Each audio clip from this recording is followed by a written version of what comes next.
Namaste, and welcome to another edition of Live, Love, Engage. And of course, this is my favorite type of episode to do, and mostly the ones I've been doing lately, which is an interview.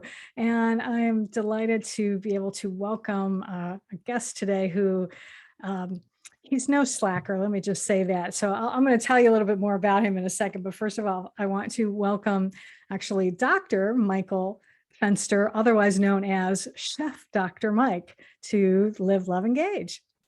Thank you, Gloria. Namaste. And so delighted to be here. I love these opportunities. I love your format to be able to talk about things that we don't always get to mention when we talk about food and medicine. So just as important. And we'll throw that teaser out there for them. Yes, exactly. Yes, because if you caught that I called him Chef Dr. Mike, that is because he is one of a handful of physicians worldwide to hold both culinary and medical degrees, and he's the only interventional cardiologist and professional chef to do so. He's also the only cardiologist with joint academic appointments in both the medical and culinary arts. And believe me, we're going to be talking more about that in a second, but he does culinary medicine university courses, speaking events, articles, books, personal outreach, television, and other media appearances like podcast. He has become the voice of culinary medicine, which is something I had never heard of before meeting him. But he really is, his message is to empower people to take control of your health, wealth, and happiness through a positive relationship with food, and not, just go beyond mere nutrition or fad diets. So I just, like I said, we met through a publicity summit, and I was just totally intrigued by the fact that you're a doctor, you're a cardiologist, and then you're also a chef. And I'm a foodie. I love watching now my mind is blanking on all the wonderful Top Chef, shows like that on Bravo and things like that. And so how did you wind up merging these two distinctive occupations into one? Well, it's interesting. In the context of things, they become distinctive, but for most of the history of humanity, they were really tightly together. When we look at some of the very first cookbooks that we have, from ancient Greece, for example, a number of them were actually written by physicians. Because dietetics was just so integral, and we understood the importance and the relationship between what we eat, how we eat, and our overall health. So it's kind of commonplace. And then really it's probably been within the last century or so that this division, has really come about. And for me personally, it was food first, actually. So, I grew up, I was very fortunate, had a mom who's a great home cook, loved to cook. When I'd come home, often, she was trying to do the latest thing she'd seen on Julia Child or the Galloping Gourmet. The cookbooks were out. The kitchen was a very welcoming place. And so I really learned the essence of the craft and really the passion for it with her. And so it was natural when I went to college to help pay for going through college to get a job in the food industry. And back then there was no Food Network. Julia was the celebrity chef, and really nobody wanted to do that job, especially in college, because you're working Friday night to 2 a.m. and you get out, you're covered in dishwater, and you're like, hey, let's go have a good time. They're like, thanks, Mike. We'll catch you next week.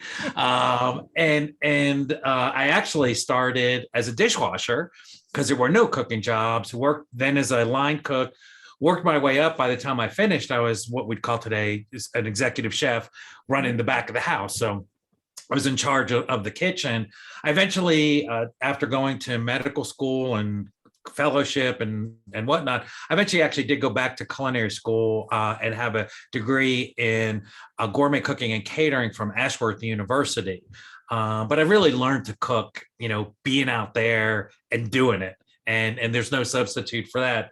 And then eventually these passions of food and health kind of came back full circle. So to me, it's kind of like that little bit of DNA where, they start together and then they separate, and then, the points come back. And And really, I would say today, Mark Twain has a quote that always sticks with me. He said, the two most important days in your life are the day you were born and the day you discover what you were born for.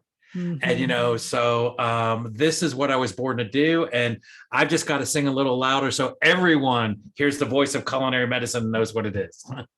I love that. And you mentioned so many great things there. And wow, Galloping Gourmet, that brought back memories, because I do remember watching that as a kid, for sure. And Yan Can Cook. That was another PBS one. Yes. For like Asian cooking. Yep. And I can relate also to the, working in college. I worked at McDonald's actually all the way through college. And yeah, I did dishes too. And I would clean out those lovely grease traps. Oh boy, you really, come home smelling great after that. So I can relate. And it's also interesting that you talk about that it really is this ancient history. Why do you think medicine got away from focusing on diet, and why did they separate? What do you think? Yeah, I think it's one of those instances that we could sort of trace back. Really, it's sort of the history of nutrition as a science, if we think about it. And so I think in a way it's because nutrition is almost become a victim of its own success. And by that, I mean that we can date nutrition roughly. I mean, you could argue back and forth, but it's roughly about 100 years ago is a reasonable starting point to say, hey, here's where the science of nutrition started. Because in 1912, Casimir Funk discovered the first vitamins, which he called vital amines, and which became short as vitamins. And so that really spurred nutrition, because we were able to then identify these deficiency diseases like scurvy and say, hey, you get this disease, it's because you don't have this vitamin. We give you vitamin C, and boom, it goes away. And within about a half a century, so we're talking, by the 1950s, 1960s, we'd identified these vitamins, their deficiency diseases, and in many cases around the globe, eradicated them. Mm-hmm. And so that was powerful science and medicine. And that worked really great for deficiency diseases. But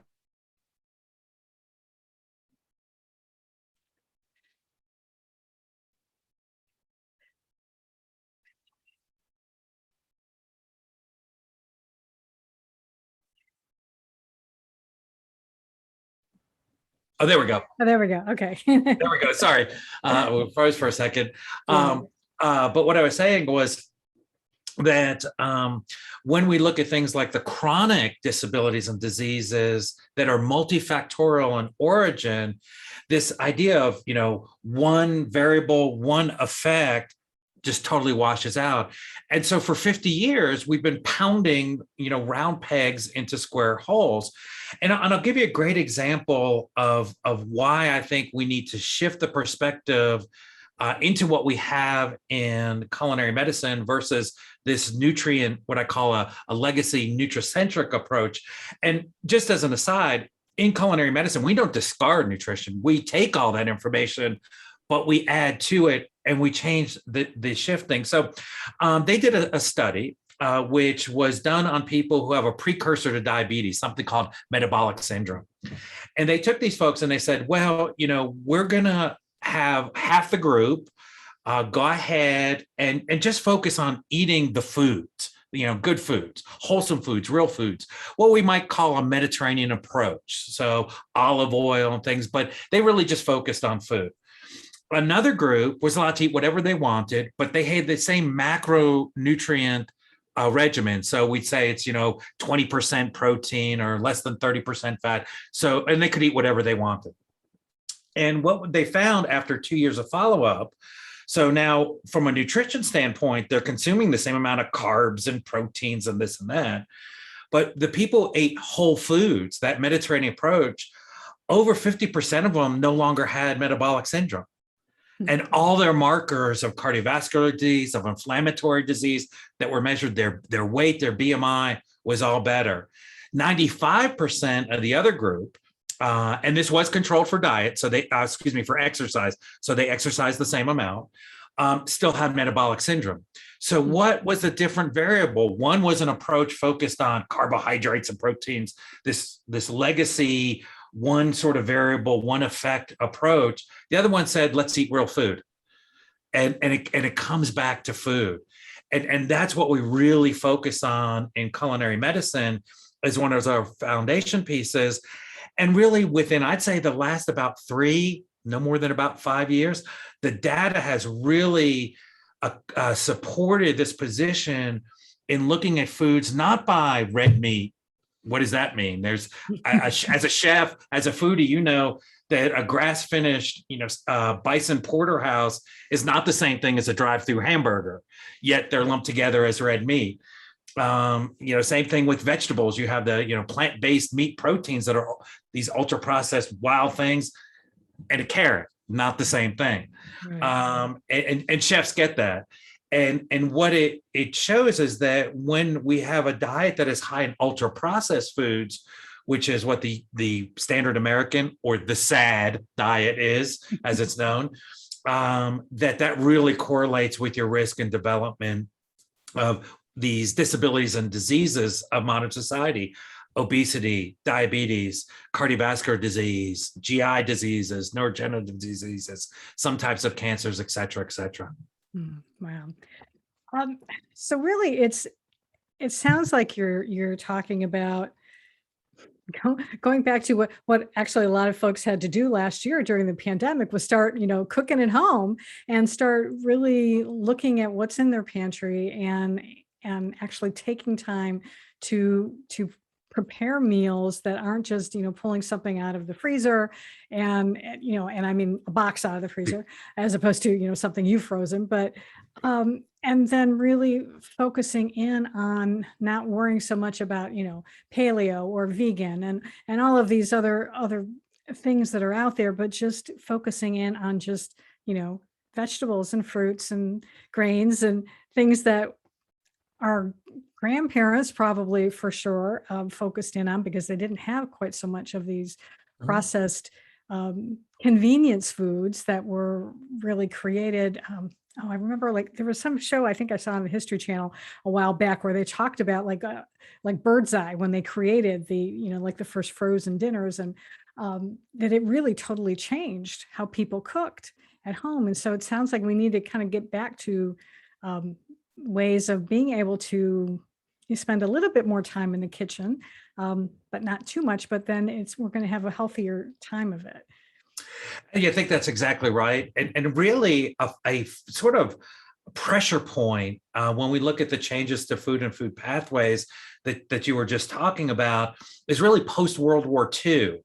One of the reasons is that the United States had a surplus of munitions when the war ended and an industry geared to producing these munitions. Amongst these munitions were chemical compounds that were rich in nitrogen and phosphorus, because that's like how you blow things up. And what they're also good for is artificial fertilizers. Now, chemical fertilizers had been around since the 1800s, but they just weren't in play really until they were really promoted as a way to use these leftover munitions and things in World War II. And subsequently, they were encouraged by the government in the form of subsidies and things that we still have today. So that's kind of a legacy of this World War II result. And that also really then caused the development of industrial monocrop agriculture, which really changed things. So you had really fundamental changes to our food pathways. At the same time, you had societal changes. And so the processing and things that you're talking about became commonplace. And as a society, we were told, hey, the kitchen is a place of drudgery. If you're really successful and you're really somebody, you have leisure time. And that means you don't spend it in the kitchen doing these things. Use our products. And we became enamored with that. And George Richter, and this is one of the things we touch on in our culinary medicine program, we touch on all these things because to understand why we choose something to eat, and for people who take our course who are going to help other people, they have to understand why they're choosing those foods. What are those influences? many of them unconscious in terms of the advertising effects, but also in terms of the cultural and societal effects. And we have to be able to understand that to affect changes in behavior. And so all those, excuse me, all those things you just mentioned play a big role in us choosing these ultra processed foods, which are, fast, convenient, cheap, and actually they're crafted so differently from a naturally occurring food because they're made to be hyper palatable, meaning that once you eat it, you want it again. They're addictive in nature. They're crafted for profit and shelf life. Yeah. And I was just thinking, it's like, yeah, it's been, they've been advertised as convenient and helpful in that sense, time wise, but unfortunately it's really turning us, I mean, it's wound up the opposite, because unfortunately it's leading to other diseases and things. And now we're spending time going to doctors' offices and getting prescriptions filled. So it's really not that much of a time saver anymore if we spent more time actually cooking in the kitchen, which I like to do. I like pulling out new recipes and trying things, and it's a lot of fun. I don't like the cleanup afterwards. That's true. But if I can do it right away, then it's not so bad. Well, and you mentioned the program that you offer, and because I was on your website and I saw that you offer these courses. So is that something then that anybody could take, so it would be beneficial, like if like I wanted to take that course, it would help me. You don't have to be necessarily like a doctor or somebody studying this stuff, right? No, a fundamental approach that we take in our offering culinary medicine is that it must be for everybody, because you really summed it up beautifully, Gloria. You have to be able to take it and apply it in your home, right? So it's not interventional cardiology, that I do in a cath lab in a hospital, and you probably shouldn't be doing in your basement or your living room. This is cooking, and cooking for everyone. So you don't have to be a chef, you don't have to be a doctor. We specifically make it so that you can take the knowledge and apply that knowledge in your life and for those that you care about, because ultimately that's what we have to do. You have to be able to use it that way. Otherwise, you're dependent on specialists, maybe a specialist chef or a specialist physician, and that doesn't work. That doesn't work in our lives, as you said, because we're so very busy. And I did want to comment on something that you mentioned, because I think it's important. You mentioned, taking some time in the kitchen, and that is important because, particularly as we look at things like Food Network, food has come back, into vogue, as it were. Right. And the kitchen can be a great place if you're a parent to have some fun with your kid. Every Friday that I'm home and I'm not on the road somewhere working is Pizza Friday at our house. And yes, in culinary medicine, we make delicious pizzas that are the epitome of healthful food. So it's not about, I've got to eat 16 hot servings of vegetables and I can't have a pizza or I can't have this or that. Not at all. It is about, as you mentioned, finding the flavors that you like and then crafting those foods, but using the real ingredients, and it makes a huge difference. And part of what you would learn if you took that course, which, by the way, is exactly the same in content that we offer. It's a 400 level, 3-credit graduate level course at the University of Montana. The format's a little different. So it's self-study. You can do it at home. We interact.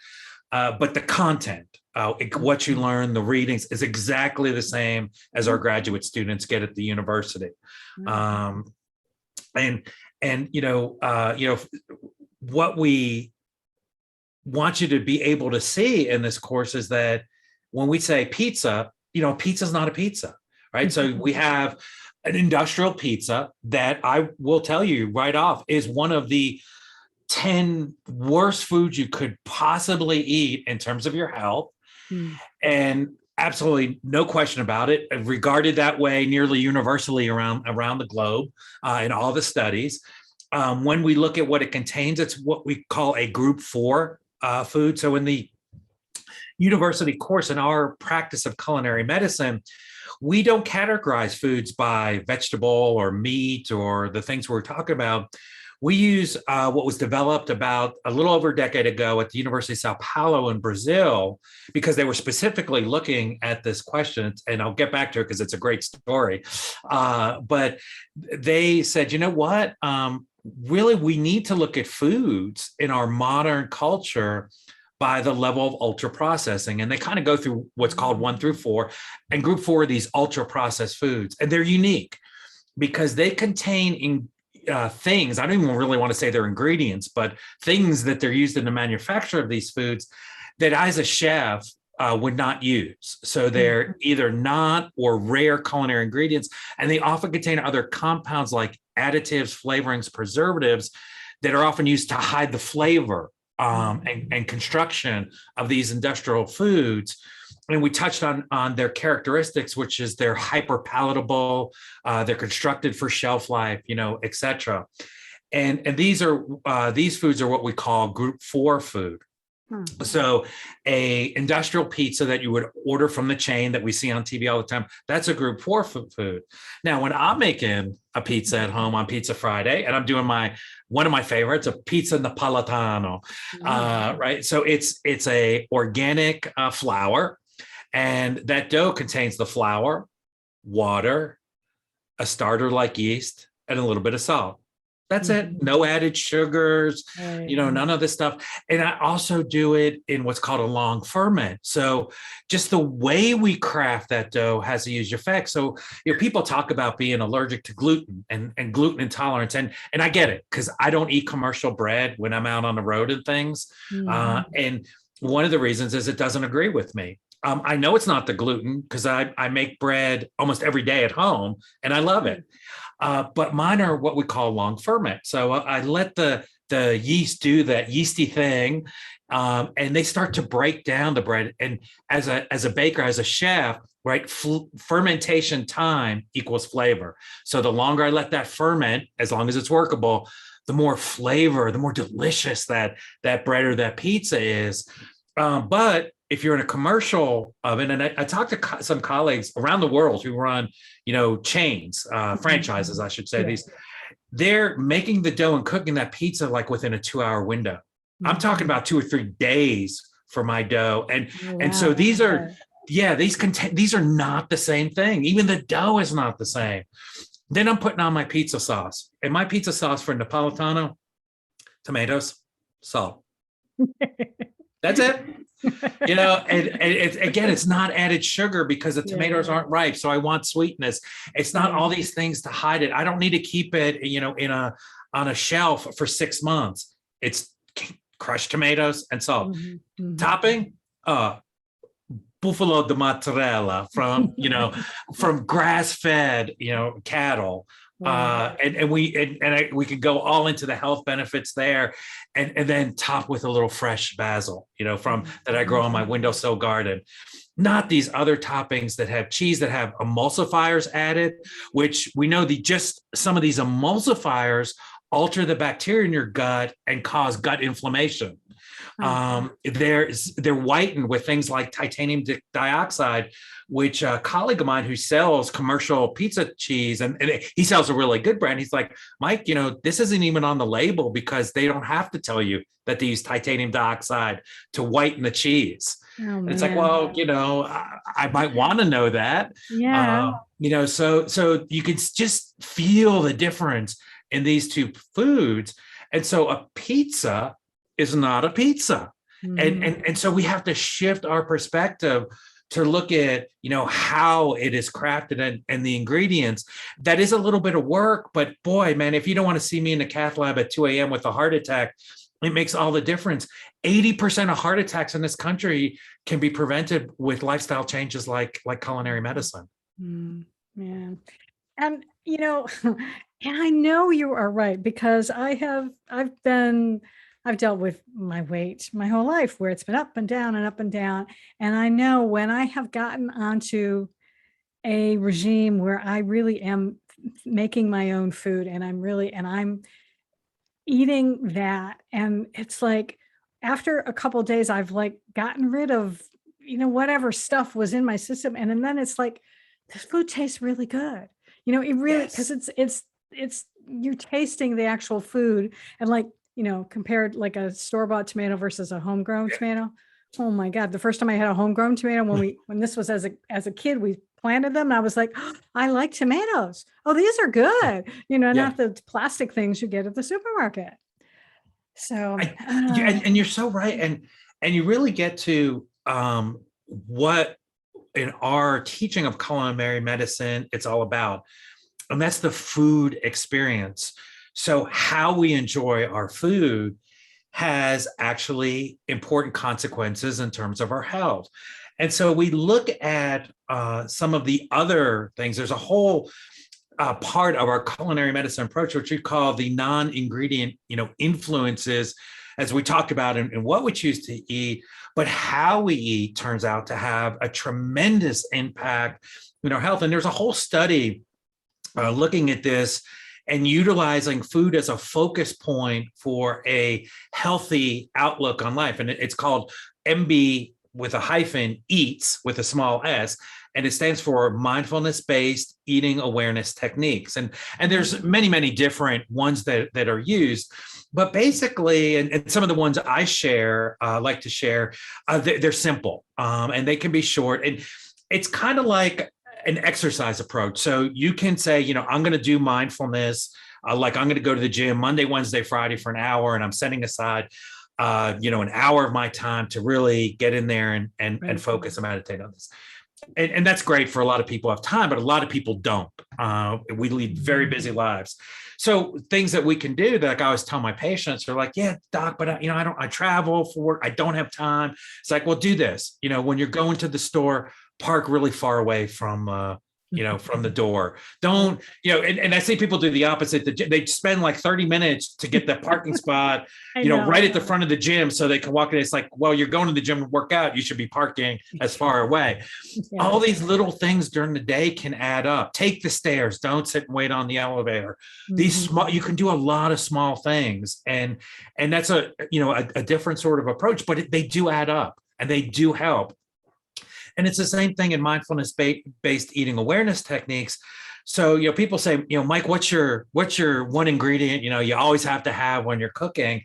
And I say, it's a pound of gratitude, a kilo if we're going metric, which would be like 2.24 pounds. So you get more gratitude with when you cook metric. But, it's all about taking a moment and, for example, being thankful for the ingredients when we cook. And the same thing when we eat. And studies have shown that when we take that moment to just say, and you can, it's not a religious thing. You certainly can do that if you like. You can be grateful for the people. We're coming up on the season of Thanksgiving, which is a great time for people to engage in that, the whole holiday season. Many times throughout the year where you can, stop and give thanks for those around you. Some people just give thanks for the plate of food in front of them, whatever it is, that's fine. But you're actually going to shift your neurochemistry that is usually involved in our food response, which is dopaminergic, and the basis of our reward centers, which is how ultra processed food is engineered. So by using layers of sugar, salt, and fat to reach what is called an individual bliss point. So again, these are crafted where if I'm crafting a chip or a crisp or potato chip, people want it salty. You expect it salty. Whereas if you're eating a donut, you might want it sweeter. So you're expecting some sweetness, but you still include, the sugar, the salt. And fat is like the transport vehicle. So the more fat I can get into that, the more sugar and salt I can deliver, which goes to the areas of our brain that are dopaminergic sensitive, our reward centers, and they light us up like a Christmas tree.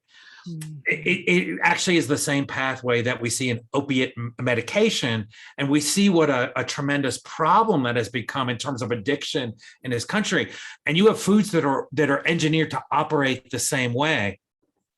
When we take that moment, we're shifting out of that dopaminergic response into what's called an oxytocin-based response. So gratitude is like a mother's love for a child. It's not subject to habituation. Our kids may try our patience, I know I tried my parents, and they are saints. And as my mother said, I wish you to have a child just like yourself. Oh, yes. My children have I know tried that threat. Yes. have tried my patients as well, but we don't stop loving them, right? Right, And right. nothing can break that love. It doesn't habituate. It doesn't get old. It doesn't reach a maximum. And so we shift into that area with our food, which turns out to have powerful health benefits for all of us. Yeah. And I know all these things. It's like I've experienced them myself. I don't always practice them, but I know I went to I went on a meditation retreat a couple of years ago. It was like it was a 10-day silent retreat. And so we didn't talk during meals. And so, and but that was a really good experience, I think, to just really be mindful, present with the food and just being able to, sit and pay attention to what you were eating. And I think that's also one of the things we've, has been something. And I know even when with our family, I would every so often I would try to like pull us all back and have us sit at the dinner table, instead of sitting in front of the television eating food, because then you're really not paying attention. Your mind is distracted and you're not focusing on that. Have you found that as well? Is that's also maybe part of our issues that we've had? Yeah. So going back to this sort of how we eat and the importance of it, and with whom we choose to dine, absolutely critical. And it has tremendous implications for the health of our country moving forward, as well as our youth. And I say that because this summer past, only a couple months ago, a study came out and showed that from age 5 onward, so they looked at young people up through 19 until they became 20. So sort of 2019 was kind of the cutoff of the study. But by age 5, almost 70% of the average American youth and adolescents diet is ultra processed food. And what they found when they looked at this, and some of these statistics are really interesting because we tend to think, oh, well, it'll divide out by socioeconomic class. And an interesting thing they found in that study, it really didn't. So when we looked, it didn't matter whether you were rich or poor, Americans ate crap. But when we looked by ethnicity, what we found that Caucasians and African Americans tended towards very high consumptions of ultra processed foods, but Hispanics as a group were much lower. And when they try to tease out that data a little bit more deeply, one of the points that came to light was the fact that in many Hispanic homes, there still is often, maybe not every day, but there's a family meal. Now, this ties back into previous research that's been done at Harvard and other institutions that show when people and children and adolescents grow up, and it's not that they have to eat every meal, but there is sort of an anchor point of a family meal that you describe beautifully, not mindlessly eating in front of the TV, but eating with others, sharing a meal that more often is home cooked from what tends to be more scratch ingredients, that later on, decades later, as adults, they're in better health, they have better diets, they make better food decisions in terms of the diet quality. So there is, an importance there that we cannot deny because the science is there, yet we don't often delve into it because, and I can tell you, in Western medicine, one of the things we love are numbers. As a cardiologist, I can quickly look at your cholesterol numbers, write you a script for medication, get you on out the door, check your labs in, a couple weeks, and adjust the medication up and down. And that's how we do a lot of medicine. And a lot of that is incredibly powerful, beneficial medicine, no doubt. But, to go on an aside, there's also a tremendous amount of research in cardiology in particular that shows that people who have loving relationships, strong social networks, have a good married relationship, have a good relationship with their significant other, they're at less risk for heart disease when we control for everything else. If they do have heart disease, it tends to be less severe. They're less likely to have recurrence, et cetera, all those good things. And so what does that tell me as a scientist? It tells me that love is powerful medicine. As a Mhm. cardiologist, as a physician, it is very difficult for me to have you in my consultation room and go, well, Gloria, tomorrow I want you to start taking 16 extra love units every morning. Yeah. It'd be great if I could prescribe that, but there's not a pharmaceutical company that's going to make money on it, No. and I can't really quantitate it. And so when we go back to the study of statistics, which is what we rely on our Western approach to medicine more and more and more often, we have to understand that there are realities in life. And there are realities of things we can measure and we can quantitate. And there are things that are real that are not. And the simple example that we use in statistics is the black swan. And by that, I mean, like, if you came and said, well, Mike, what is the likelihood I'll see a black swan? And I say, well, how many black swans have you seen? And you say, never. And I say, well, if you've never seen a black swan, Gloria, I can't tell you what the likelihood is that you'll see one and what the frequency and so on and so forth. But it raises the question, does that mean black swans don't exist? No, of course, black swans exist. Right. So there's sort of an exclusion to a valid statistical analysis of your likelihood of seeing, black swans when you're in the office. But it doesn't discount the reality of their existence or the fact that you may see one. And so in the same way, in culinary medicine, one of the things I tell people, which is particularly difficult, chefs get it really easily. And a lot of our sort of general public students get it really easy. Physicians tend to at least the physicians that come from an allopathic or a Western-based approach, tend to struggle with is the fact that you must be comfortable with uncertainty. Uncertainty, though, is, if you've ever read, and I recommend Carlos Rovelli, great Italian physicist, and he goes into kind of what do we really know about the universe as it really is? And there are three things. And of those three things, one of them is the universe, it functions on uncertainty. It is a quality of reality as we know it. So we best get comfortable with it.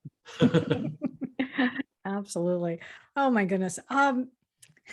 You've been sharing so many wonderful things, and I'm sure people mind out there are going like, wow, blown. I want to narrow it down a little bit into, if you could tell someone that, okay, I resolved to change my ways, what would be maybe like one or two things that someone could do right now to sort of shift how they've been eating and living in general to be able to have a healthier life?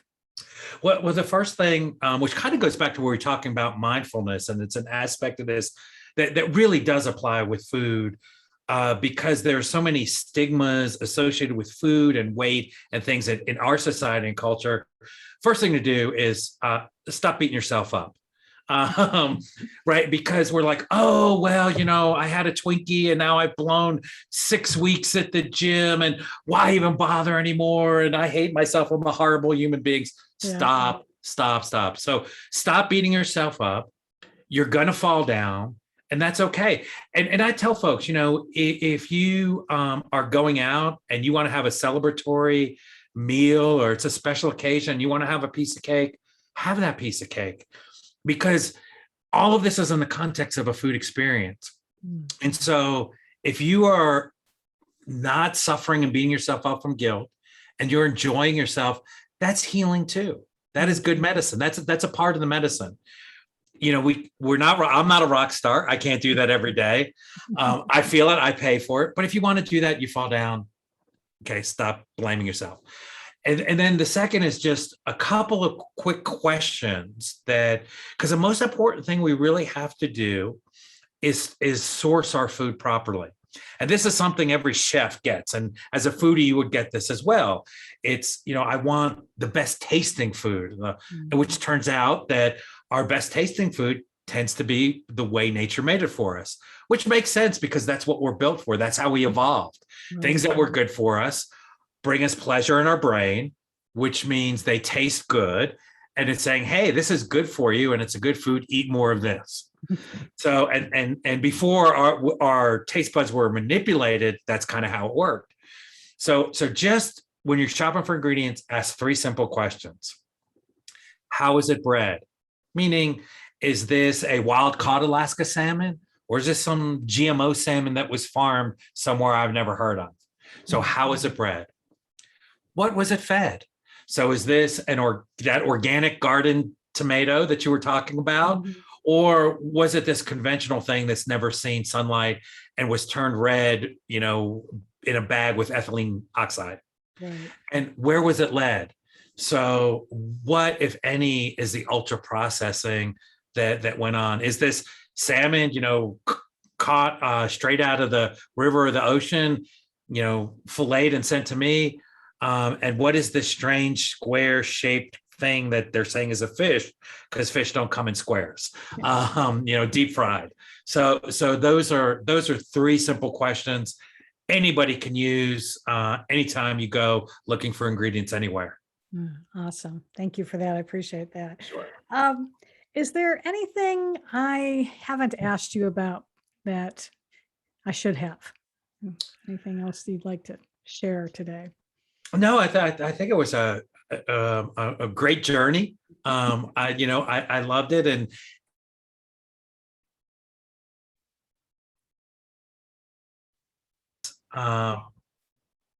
is make it for the individual. So it's culinary medicine is different from you than for somebody else, and that's okay. This is not one size fits all. It's all about you, and that's a fun thing. And cooking should be. When we're cooking for ourselves, when we're cooking for our loved ones, it's all about love and happiness. That's good medicine to infuse our food with, and when we use those right ingredients, oh man, it's a beautiful, powerful thing. Awesome. Well, thank you so much. I feel like we could probably even do a whole nother hour. So maybe I might have to have you back on, because there's like this is a subject I'm very passionate about, because it's something that I've dealt with. I've done, every diet and just about, and, all sorts of different things. But if our listeners want to be able to get in touch with you and they want to learn more, and I know you've got like some books, I think, that you've got available for sale, where's the best place for people to just go to www.chefdrmike, that's chefdrmike.com. Our course information, they can follow me on social media from there. Drop an email. If I'm on call, give me a couple, 3 days. If it's a rough couple of nights to get back to you, but I answer them all myself. So I'd love to hear from you, and this is delightful, and I love everything about what you do. So as you can tell, I'm pretty passionate about it too. So I'm happy to come back anytime and chat some more. It's been great. Thank you so much. Awesome. Well, thank you. I really appreciate it, and make sure I'll have all that information in the show notes for those of you watching or listening somewhere where you can't write it down. So not to worry. And so thank you again for being here. And I encourage all of you to make sure that you are subscribed on your favorite podcast platform. We're on just about all of them that you can find out there, and as well as on YouTube as well. And until next time, as always, I encourage you to go out today and live fully, love deeply, and engage authentically.